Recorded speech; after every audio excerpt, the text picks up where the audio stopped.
Hello, dear fans, friends, and subscribers. It's your host Ram uh, on the cricket show, Cricket Happenings. As I was a bit under the weather, so apologize that I could not be there to talk to you all on Saturday on the Cricket Happening show. But I'm out here talking to you all. Um, and as far as today's cricket show goes, it's England versus Australia, the Ashes series, where is the final day, which is coming up tomorrow. Australia need 249 runs to go and win the Test series against England.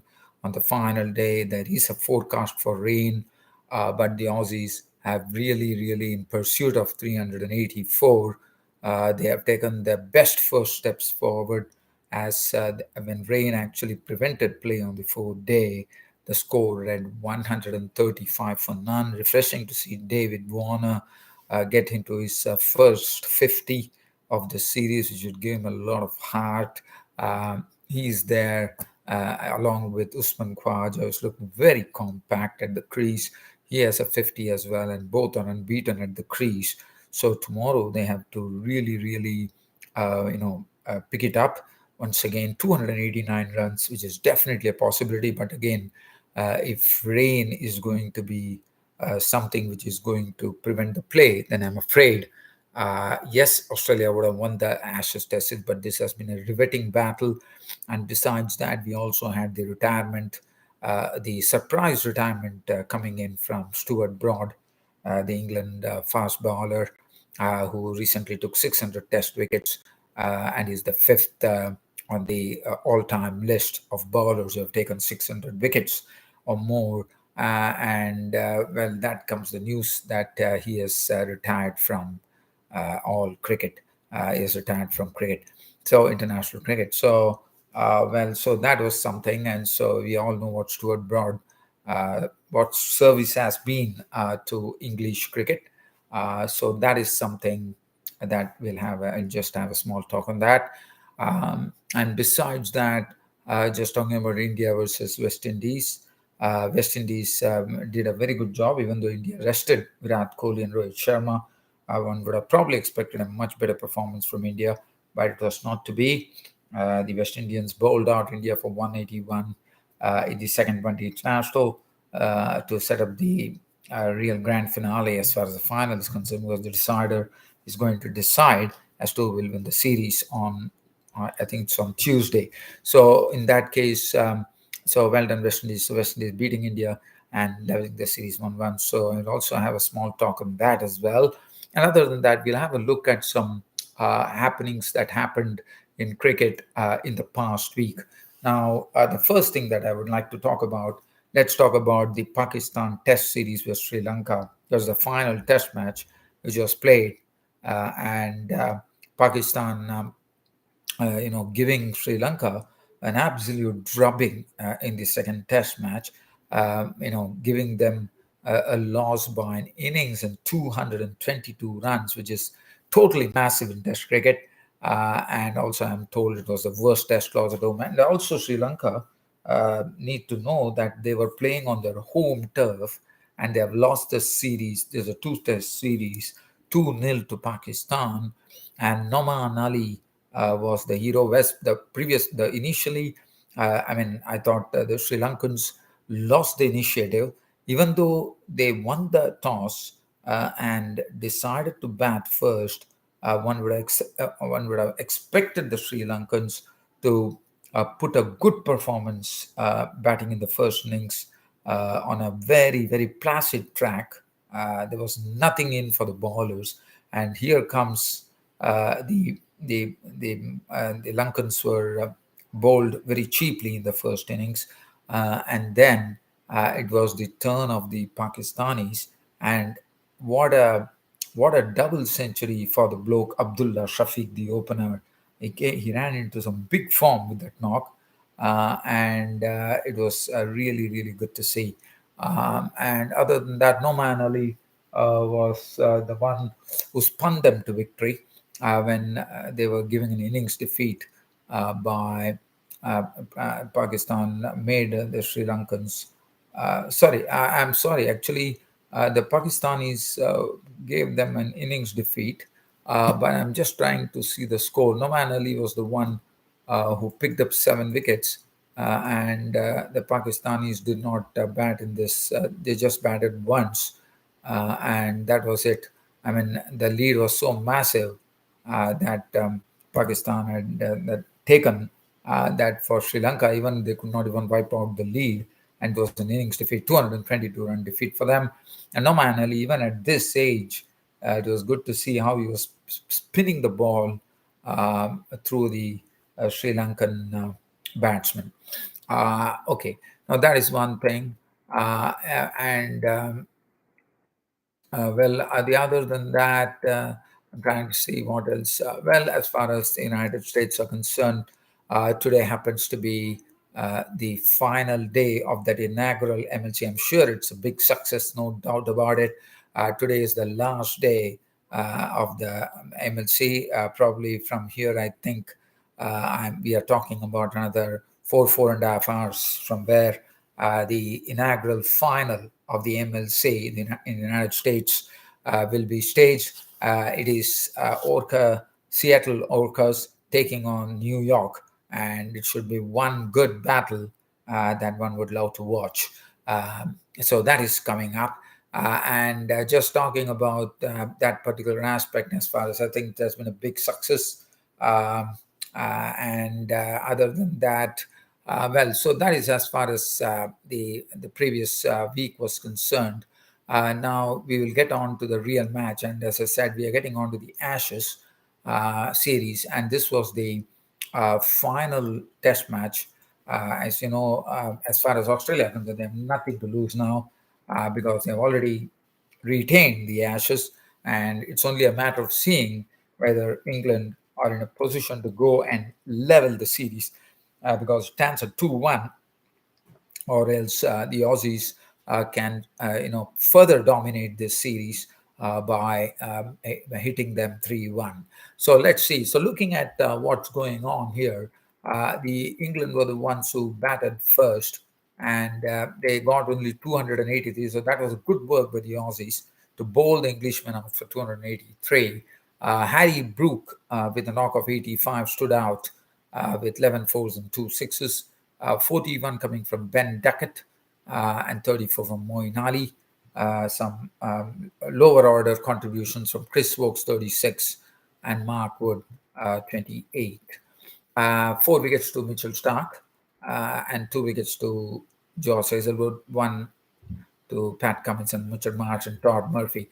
Now, Australia, first innings, they were really meandering, one could call. I mean, they were making sure they were playing out time, and they were trying to see that they could take their own sweet time. They were doing it in a very good manner, one could call, with Labuschagne and Usman Khwaja also being booed by the crowd for being extremely slow.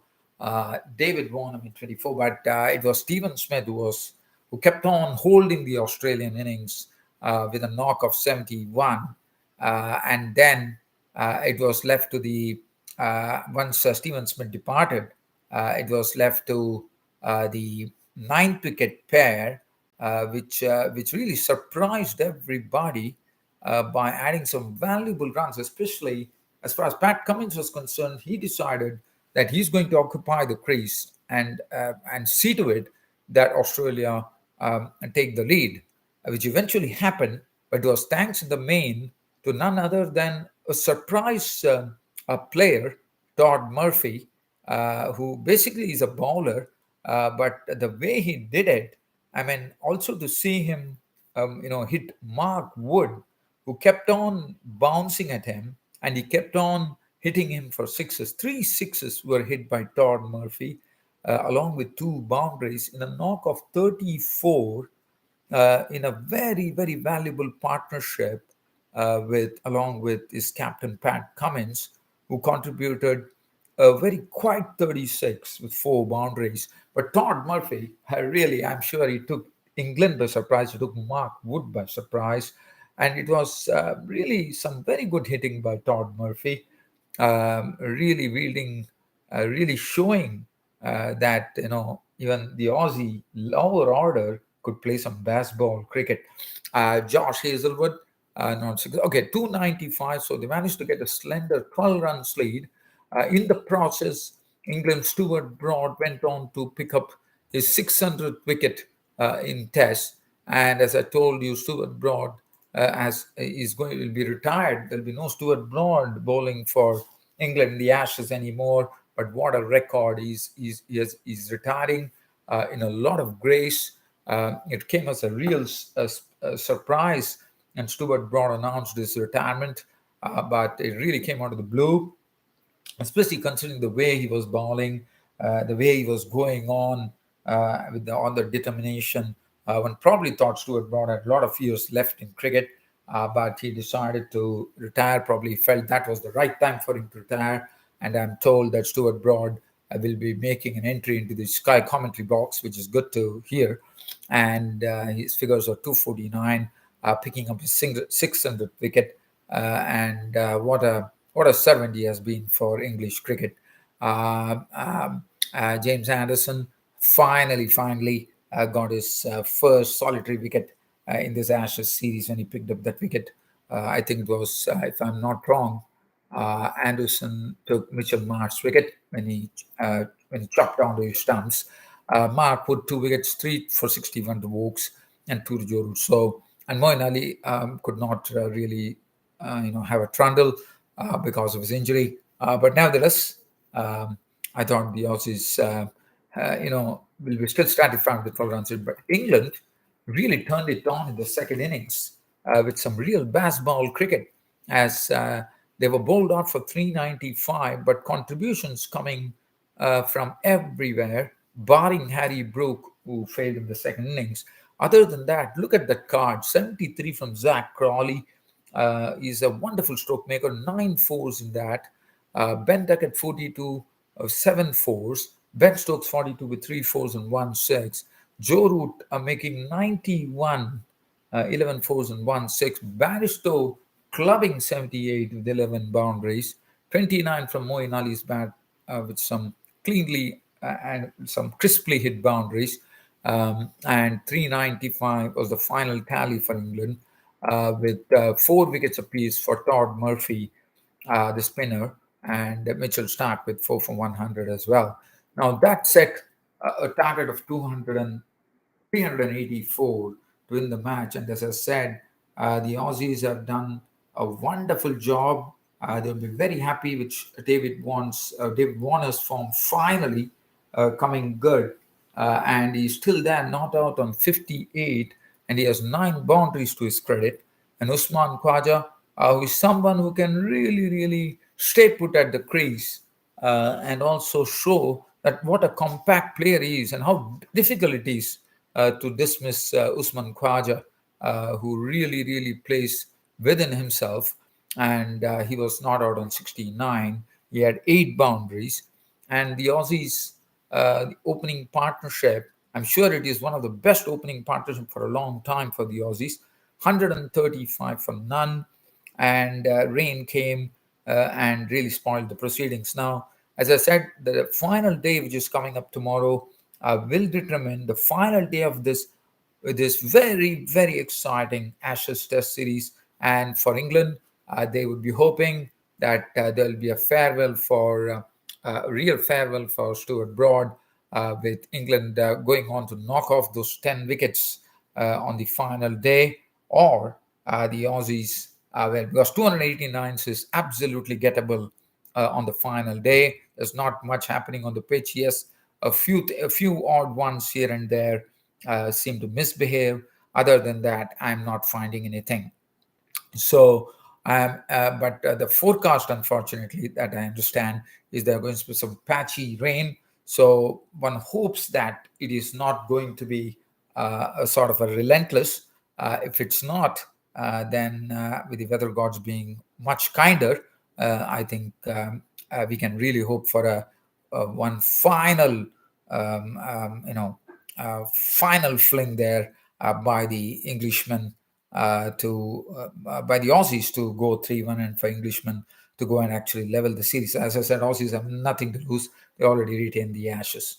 So that sums up my Ashes Test series. So we are really looking forward to it. Australia looking right there, right. I mean, looking absolutely on the mark, one could call, to go and hit the target of 384 with the current opening partnership 135. Uh, well, so from here, I'll take you down to the match, the second ODI. The first ODI, as you remember, was won by India with Virat Kohli playing a good hand in that. But here, the second ODI, Bridgetown, Barbados, which was played, it was West Indians who had the better of the Indians. India deciding to rest Rohit Sharma and Virat Kohli, and it was Hardik Pandya who led the side. And I have to one has to really give credit. Yes, this particular pitch was a sort of in and out pitch, one could call, because there were a lot of balls that were actually bouncing very high, so steepling bounce, one could call. And besides that, the spinners were also able to get some nice turn on this wicket.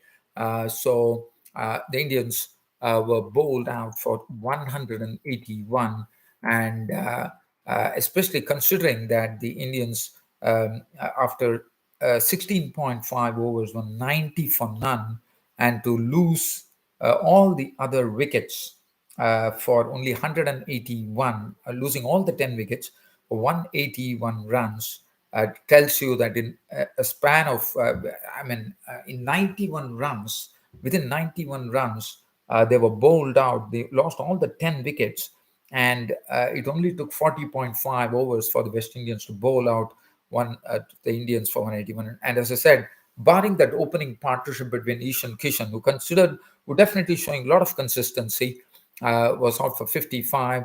Nasbani ball 6 4s 1 6. Shubman Gill making 34 with 5. I have to say that Shubman Gill, it has been a series which has been a real struggle for him. He also struggled in the Test series. Sanju Samson and Surya Kumar Yadav definitely blew up their chances, because Sanju Samson got his chance. He edged the ball from the spinner Karia to King. He was gone for 9. And I think Sanju Samson really needs to work a lot. Akshar Patel, promoted in the batting order, came to nothing. He was gone for 1. Pandya could contribute only 7. Surya Kumar once again continued his failure in one-day internationals by making only 24 with 3 boundaries.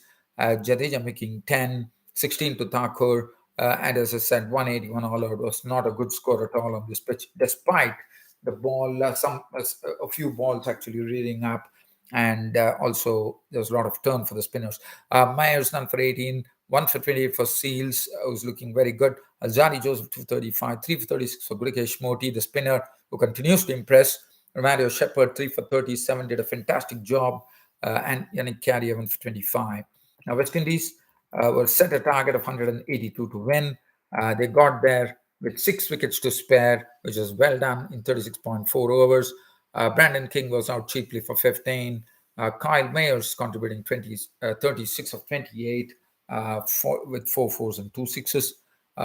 Athanaze, for a change, was out cheaply for just 6 runs. Thakur taking all the 3 wickets, and Kuldeep Yadav dismissing Shimron Hetmyer for just 9. But Shai Hope and Kisi Karti make sure that the West Indians will go over the line. Hope contributing an unbeaten 63, 2 4s, 2 6s, and Karti looking good as well with a unbeaten 48 to his name of 65 deliveries, 4 boundaries, and that was the end of that particular match. There was nothing to really talk about. 3 for 42 for Thakur, 1 for 30 for Kuldeep Yadav. Other than that, there were no wicket takers. Mukesh Kumar 3 was 1 for 17. Umran Malik was all over the place. Hardik Pandya 1 for 38 of 6.4. Jadeja 1 for 24. And that was the match done and dusted. And definitely the player of the match going to Shai Hope for taking them out the line with 63. Well, dear fans and subscribers, that really brings an end to this cricket show of mine on Sunday, and look forward to your company on my next cricket broadcast, which should be slated for next Saturday. Other than that, we have some cricket. Definitely, the final deciders coming up between India and West Indies. The MLC probably from here. I think probably 3 to 4 hours from now we'll have the MLC final, the inaugural final between Seattle Overcars versus New York. It would be quite interesting. I think one should not miss it. It should make for a real spectacle, and I'm sure on a Sunday it should be a sort of a big crowd coming in, probably filling that stadium. Uh, Probably the stadium should be chock a block today because these are the finals. It's coming on a Sunday. On a Sunday night, people can really enjoy. It is going to be a real happy affair coming up. Well, dear fan subscribers, that sums it up all. As I said, just wait for my next broadcast, which will be coming next Saturday. Until then, it's goodbye from here.